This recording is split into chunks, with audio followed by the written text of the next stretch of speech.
Before the likes of Bill Gates even existed, there was a man called Mansa Musa, which means king or emperor. Musa Qaida was the 10th king of the West African Islamic Mali Empire, which had the largest producer of gold since the year 1312. This led to Musa being one of the richest people in the world. He spent most of his time fostering the growth of Islam within his empire, as he wanted Mali to be the central hub of knowledge for Islam in Africa. He wanted to attract so much attention to his empire that he went on 4,000 miles journey on his caravan to Mecca, where he carried gold. His servants who wore silk clothes also carried gold, and so did his servants. On this journey, he would away his gold to poor people he would meet along the route of Mecca. Due to his giveaway, especially in Cairo, the economy went on a massive inflation that took years to recover. Everywhere he went, he would build mosques and universities, so much that people started saying that he builds mosques every Friday. Apart from being the richest man, there are a few things people don't know about Mansa Musa. Here is a list of 10 things you didn't know about Mansa Musa. Number 10. Mansa Musa might be the richest man who ever lived. In the 14th century, the title of the wealthiest man belonged to one Mansa Musa. His generous contribution to society wrecked the entire country's economy. He is so wealthy that it's hard to say how much he had or even how powerful he truly was. He would build mosques or universities everywhere he went, hence making his empire known all over the world. His servants wore silk clothes and traveled with bags of gold. He owned caravan and a large number of camels for his travel and comfort. Number 9. He highly supported education in Mali. Due to his love for education, he used all of his resources to build universities and mosques in his empire to help educate his people. Education was free, encouraging people all over the world to travel to Mali for education. Muslims that went there for scholars were surprised by the way of dressing. They did not put veils like Muslims, but wore descent clothes. Number 8. Legend in medieval Europe. According to Arab writers from the time, it was said that Mansa Musa traveled on an entourage of tens of thousands of people and dozens of camels, each carrying 300 pounds of gold. When he passed Cairo in Egypt, his caravan gave away so much gold that the economy of Cairo deteriorated for the next 12 years. Due to his extravagant life and wealth, his stories reached Europe, where the Spanish cartographers made Catalan atlas showing West Africa being dominated by Mansa Musa sitting on his throne. He was holding a bunch of gold in one hand and a golden staff on the other. He became centered in the global imagination as a figure of stupendous wealth. Number 7. Caused inflation in Cairo. When Mansa Musa went on a pilgrimage tour to Mecca, his journey through Egypt caused quite a stir. He traveled in a caravan with around 300 pounds of gold, over 1,000 of people and camels. His servants were all equipped with gold around them and wore beautiful silk clothes. They gave gold to every person they came across on their road trip, especially the poor people. He would give so much gold to the people that the economy would go down for quite some time before they recovered. He was so generous that he would have nothing back when traveling back home. People, however, did not mind sharing what he had given for his return home. Number 6. Pilgrimage to Mecca. During his rule, Mansa Musa embarked on a 4,000-mile journey to Mali with a caravan.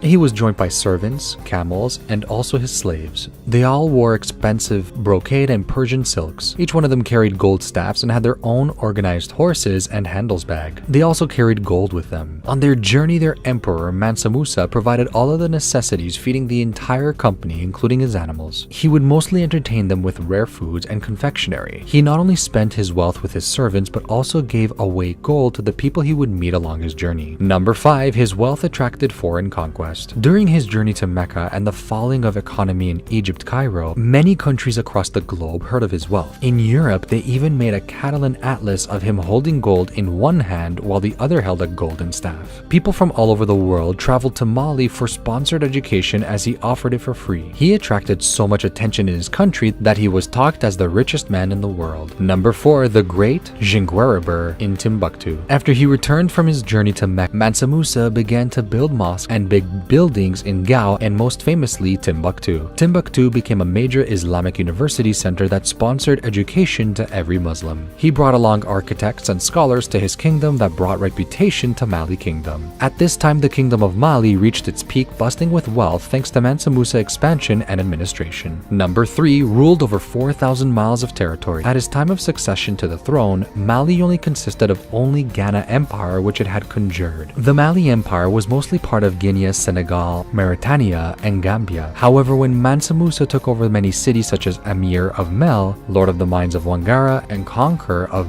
Granada, he conquered 24 cities in total along with surrounding districts. Number 2. Champion of religious freedom. As a devoted Muslim, Mansa Musa would spend a lot of his time fostering the growth of Islam within his empire. He wanted Mali to be the central hub of knowledge for Islam in Africa. He would build many mosques across his empire that people said that he had built one every Friday. The Musa Islam was the entry into a cultured world of the Eastern Mediterranean. Number 1. His death. Mansa Musa's death is highly debated since no historians or Arab writers can really tell the time of his death. Some say that he died after he returned from his trip to Mecca, while others say that he was still alive when the city of Tlemcen in Algeria was conjured in 1337, as he sent a representative to congratulate Algeria of their victory. There is no specific time in which his death is really known or recorded.